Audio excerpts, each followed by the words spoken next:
우리가 함께 읽을 말씀 여호수아 20장, 21장, 사도행전 1장, 예레미야 10장, 마태복음 24장 말씀입니다. 오늘 말씀으로 나눌 주제는 하나님의 약속입니다. 하나님의 약속은 반드시 이루어진다라는 겁니다.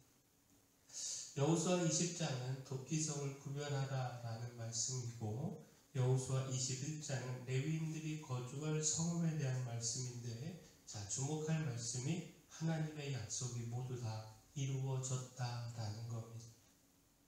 곧 각 지파는 물론이요, 레위인들이 거주할 성읍까지 모든 기업의 분배가 맞춰진 후 여호와께서 약속하신 대로 가나안의 모든 민족들을 물리치고 그 땅을 이스라엘에게 주셨음을 확인할 수 있었습니다. 하나님께서 약속하신 말씀대로 응하지 않은 것이 하나도 없을 만큼 다 이루어졌습니다. 여호수아 21장 43절에서 45절까지 말씀 보면, 여호와께서 이스라엘의 조상들에게 맹세하사 주리라 하신 온 땅을 이와 같이 이스라엘에게 다 주셨으므로 그들이 그것을 차지하여 거기에 거주하였으니 여호와께서 그들의 주위에 안식을 주셨으되 그 조상들에게 맹세하신 대로 하셨으므로 그들의 모든 원수들 중에 그들과 맞선 자가 하나도 없었으니 이는 여호와께서 그들의 모든 원수들을 그들의 손에 넘겨주셨음이니라. 여호와께서 이스라엘 족속에게 말씀하신 선한 말씀이 하나도 남음이 없이 다 응하였더라. 요단강을 건너기 전 그 백성들의 마음에는 의심도 있었을 겁니다. 과연 저 견고한 성읍과 강성한 민족들을 물리치고 가나안을 차지할 수 있을까? 요단 동편에서 모세가 그 백성들에게 하나님의 말씀을 다시 한번 강조하여 가르치며 하나님의 말씀을 믿고 담대할 것을 명령했는데, 이것은 그만큼 백성들 중에 두려워하며 확신하지 못한 사람들이 있었다는 것을 보여줍니다. 근데 돌아보니 말씀대로 이루어졌다는 겁니다. 하나님의 약속은 결코 헛되지 않으며 반드시 모두 이루어진다라는 겁니다. 따라서 하나님의 약속을 믿고 붙들어야 합니다. 결코 의심하지 않고 끝까지 약속을 붙들면 약속대로 이루어지는 축복을 누리게 됩니다. 따라서 또한 중요한 것, 하나님의 약속을 심판이 아닌 구원으로 붙잡아야 합니다. 하나님의 약속이 결코 심판이 되지 않게 해야 합니다. 예레미야 10장은 우상의 헛됨을 전하고 있습니다. 곧 우상을 섬기며 우상의 소망을 두는 백성들의 어리석음을 전하고 있습니다. 우상은 사람의 손으로 만들어 금과 은으로 꾸민 것으로 생명도 없고 아무 힘도 없고 어떤 화나 복도 주지 못한다는 겁니다. 무엇보다 하나님의 심판의 날에 구원도 주지 못하고 아무 도움도 되지 못하고 오히려 우상으로 말미암아 수치를 당하게 된다라는 겁니다. 그러나 야곱의 분깃 곧 여호와 하나님은 이같지 않다라고 말씀하고 있습니다. 하나님은 헛된 우상과 달리 창조주여 살아계신 분으로 하나님을 믿고 소망을 두는 사람에게 생명과 구원이 된다는 겁니다. 하나님을 향한 그 소망은, 그 믿음은 결코 수치로 돌아오지 않는다라는 겁니다. 이처럼 우상이 아닌 하나님께 소망이 있고 생명이 있습니다. 따라서 그 헛된 우상에서 돌이켜 하나님을 붙잡아야 합니다. 그러나 백성들은 거듭된 하나님의 말씀에도 돌이키지 않았습니다. 그렇게 그 백성들에게 구원의 약속이 아닌 심판의 약속이 주어지게 됐습니다. 곧 예레미야 10장 18절을 보면, 여호와께서 이와 같이 말씀하시되 보라, 내가 이 땅에 사는 자를 이번에는 내던질 것이라. 그들을 괴롭게 하여 깨닫게 하리라 하셨느니라. 하나님은 사랑으로 우리를 구원하기를 원하십니다. 우리에게 구원을 약속하십니다. 그러나 그 약속을 믿지 않고 붙들지 않는 자에게는 그 구원의 약속이 심판으로 바뀔 수밖에 없습니다. 따라서 헛된 우상이 아니라 하나님께 소망을 두고 하나님의 구원의 약속을 놓치지 말아야 합니다. 따라서 또한 하나님의 약속을 믿고 기다려야 합니다.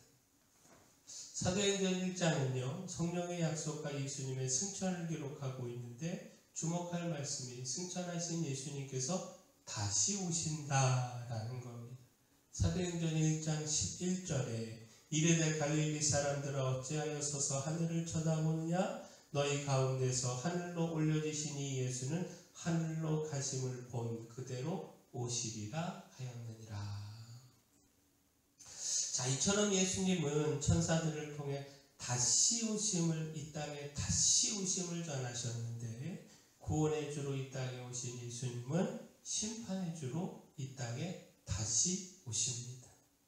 그렇게 믿음에서 떠난 사람들에게 예수님의 재림의 날은 심판의 날이 됩니다. 그러나 구원의 주로 오신 예수님을 믿음으로 붙든 사람들에게는 예수님의 재림은 승리와 구원의 날이 됩니다. 따라서 다시 오신다라고 하는 예수님의 약속을 붙들고 믿음으로 기다려야 합니다. 그 약속은 반드시 이루어짐을 깨닫고 그 기다림을 포기하지 말아야 합니다. 무엇보다 그 기다림 중에 충성해야 합니다. 곧 승천하시기 전 예수님은 제자들에게 이렇게 명령을 하셨는데 사도행전 1장 4절에 사도와 함께 모이사 그들에게 분부하여 이르시되 예루살렘을 떠나지 말고 내게서 들은 바 아버지께서 약속하신 것을 기다리라. 아버지께서 약속하신 것 성령이죠. 성령을 받기까지 예루살렘을 떠나지 말라 말씀하신 것입니다. 그리고 성령을 받으면 예루살렘과 온 유대와 사마리아와 땅 끝까지 이르러 내 증인이 된다 말씀하셨습니다. 곧 약속하신 성령을 받고 증인의 사명을 감당해야 한다 말씀하신 겁니다. 예수님의 다시 오심을 기다리며 성령 받고 땅 끝까지 이르러 증인되는 사명을 감당해야 한다. 그렇게 충성의 삶을 살아가야 한다라는 겁니다. 주님의 재림의 약속은 반드시 이루어집니다. 따라서 그 약속을 붙들고 믿음으로 기다리며 충성의 삶을 살아가야 합니다. 그 충성의 삶으로 다시 오실 주님 앞에서 부끄럽지 않은 모습을 보여야 합니다. 따라서 또한 하나님의 약속으로 이겨야 합니다. 그 믿음의 삶에 고난과 핍박과 유혹이 있어도 하나님의 약속을 붙들고 이겨야 합니다. 곧 예수님은 마지막 때에 있을 환난과 다시 오심을 예언하시며 깨어있을 것을 교훈하셨고요. 무엇보다 제자들에게 이렇게 가르치셨는데 마태복음 24장 9절에서 13절에 그때의 사람들이 너희를 환난에 넘겨주겠으며 너희를 죽이리니 너희가 내 이름 때문에 모든 민족에게 미움을 받으리라. 그때 많은 사람이 실족하게 되어 서로 잡아주고 서로 미워하겠으며 거짓 선지자가 많이 일어나 많은 사람을 미혹하겠으며 불법이 성함으로 많은 사람의 사랑이 식어지리라. 그러나 끝까지 견디는 자는 구원을 얻으리라. 믿음의 사람들에게 환난과 핍박 그리고 유혹이 있다라는 겁니다.